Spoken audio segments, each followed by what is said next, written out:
Donc moi c'est Magali, je suis maman de 2 petites filles, d'une de 8 ans et 5 ans déjà. Je travaille dans une boutique d'alimentation biologique et après j'ai un travail qui est plus à côté. Donc je travaille dans le milieu associatif, donc je suis présidente d'une association qui s'appelle les Ateliers Récup de Saint-Leu. Donc j'officie en tant que professeure et je suis aussi la présidente, donc voilà, j'ai l'administration et cours, ce qui me permet de faire une de mes passions supplémentaires, c'est de pouvoir aussi créer des choses, apprendre des techniques, voilà, et de s'amuser aussi à apprendre. Et je suis aussi créatrice d'objets textiles, donc j'ai une 3e casquette, voire une 4e avec les enfants, 5e avec décoratrice d'intérieur, enfin bon, ça fait beaucoup de casquettes.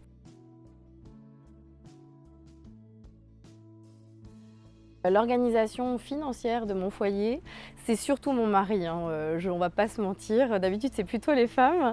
Mais non, moi, c'est vraiment mon mari à 100%. Je lui fais confiance à 100%. Donc, il gère, voilà, il gère le budget, il gère les crédits, il gère les dépenses.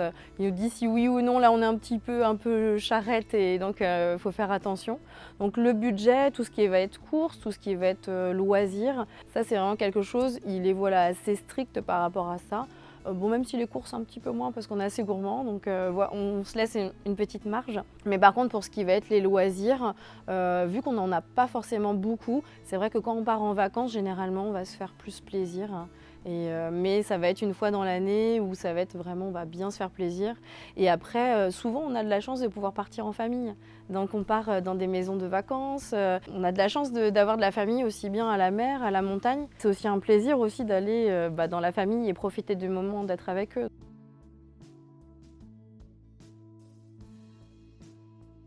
Généralement, devant les enfants, le sujet des finances, on n'en parle pas trop, on ne met pas trop le point dessus. Mais par contre, c'est vrai qu'on va des fois leur dire non, là, les filles, vous ne vous rendez pas compte de la somme que ça peut avoir, en fait, la valeur que ça a. Pour elles, c'est une envie, c'est un loisir, on a envie de le faire.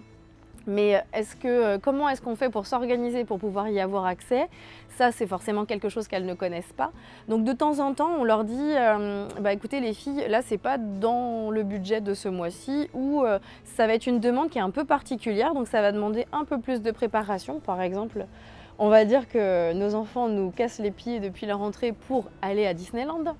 Donc forcément, quand on est tout seul, ça va. Quand on est à 4 personnes, le budget est déjà un peu plus important.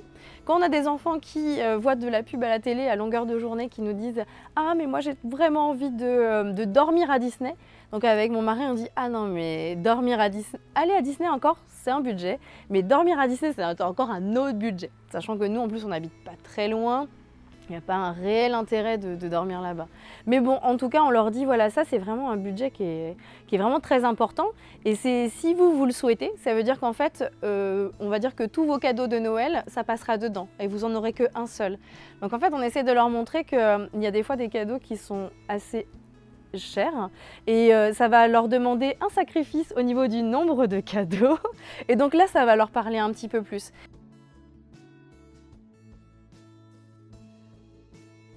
Mon père, lui, avait un travail plutôt assez fixe puisqu'il travaillait dans un garage et ma mère a toujours été dans le commerce, elle a été fleuriste, enfin voilà. Donc c'est vrai qu'il y a eu des périodes où l'argent était sujet assez difficile en fait pour les deux. Je sais que ma maman, elle me racontait des histoires, elle me dit je te donnais à manger, puis moi je m'ouvrais une boîte de sardines quoi. Donc effectivement, en moi, il y a eu une période de manque. Et même ma mère, encore maintenant, elle garde tout.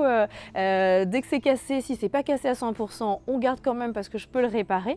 Donc il y a eu cette culture aussi de recycler, de réparer. Donc ça vient effectivement et de ma mère et de mon père, puisque lui est très bricoleur, donc forcément. Donc c'est aussi pour ça que moi j'ai aussi cette culture-là de si on peut pas jeter, c'est bien, si on peut le récupérer, le transformer, c'est mieux. Et malgré tout, je sais que ma mère, elle a été vraiment une super gestionnaire parce qu'elle a toujours réussi à toujours économiser un tout petit peu. Donc malgré qu'on n'avait pas grand-chose, elle arrivait quand même à mettre des sous de côté. Et ça, c'est vrai que malheureusement, je n'ai pas hérité de ça. je ne suis pas, je suis une cigale et pas une fourmi. pendant longtemps, en fait, il y a eu cette espèce de frustration de faire toujours attention, de jamais demander plus que ce qu'on a besoin. Donc en fait, une fois que j'ai commencé à travailler, bah là, c'était la liberté, quoi. C'était les sous, voilà, c'était le jackpot, quoi. Donc c'est vrai aussi que j'ai une période assez longue, en fait, qui a fait que j'ai été pas mal dépensière. En fait, c'était l'espèce de contre-coup de devoir faire toujours attention. Mais ça s'est toujours bien passé. Je pense que je dois avoir une bonne étoile aussi.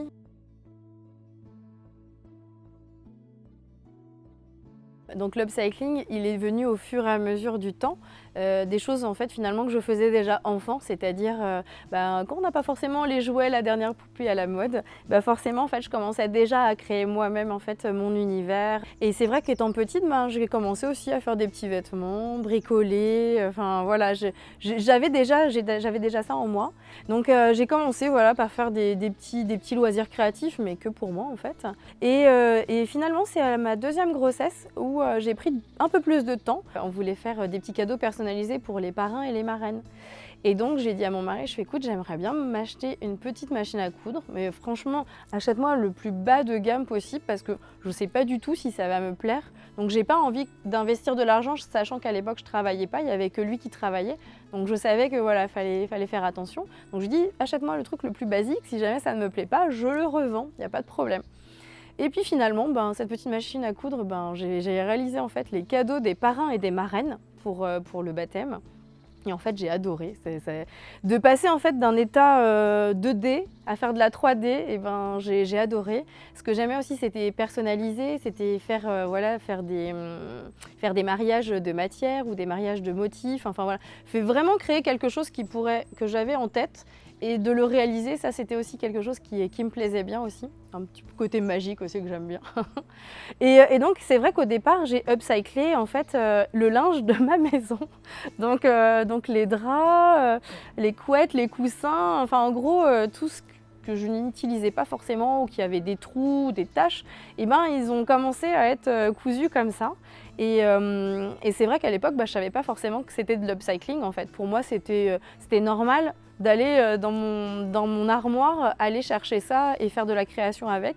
Alors après, je ne dis pas que voilà, je vais aussi m'orienter aussi sur des tissus, des nouveaux tissus, parce qu'il y a des motifs, il y a des choses, enfin voilà, ça c'est vraiment quelque chose que j'aime aussi. Mais je me suis dit, si je peux faire de l'ancien, du nouveau, les combiner, je me dis que c'est un bon mariage, ça me plaît bien en fait. Et donc j'ai cheminé un petit peu comme ça, j'ai appris en fait pas mal sur Internet, hein. C'est vrai, je suis vraiment autodidacte à 100%, donc YouTube, plus des forums, plus des personnes voilà, qui sont assez connues dans le milieu du DIY. Donc je les ai suivis, j'ai beaucoup observé, j'ai beaucoup essayé et au fur et à mesure, je voyais que je commençais à avoir un peu de résultats. Mais j'ai commencé en fait à faire du réseau. Et au fur et à mesure du temps, quand on se voit, on parle, quand on partage des choses avec des créateurs ou des créatrices. Et puis ce qui fait qu'aujourd'hui, là où je travaille, en fait maintenant j'ai une gymnastique assez simple, je suis vraiment très ouverte à la discussion avec tous mes clients. Et c'est pour ça aussi que je suis là aussi aujourd'hui.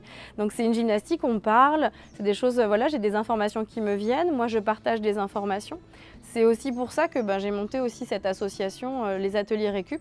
Parce que pour moi, c'est bien de créer tout seul, il n'y a pas de souci, on se fait plaisir, on est dans la créativité. Mais pour moi, le plus important, c'est aussi de partager en fait toute cette expérience que j'acquiers au fur et à mesure du temps. Il y en a, c'est parce que je l'ai lu ou que j'ai vu, mais la plupart du temps, c'est parce que moi, j'expérimente la chose. Et une fois que je fais « Ah ouais, ça c'est cool, ça marche », en fait, j'ai envie de le partager aussi. Si ça peut aider des personnes à aller un peu plus rapidement dans leur démarche aussi, de créer des choses ou de faire de l'upcycling ou faire du zéro déchet, je suis la première qui va être super contente en fait.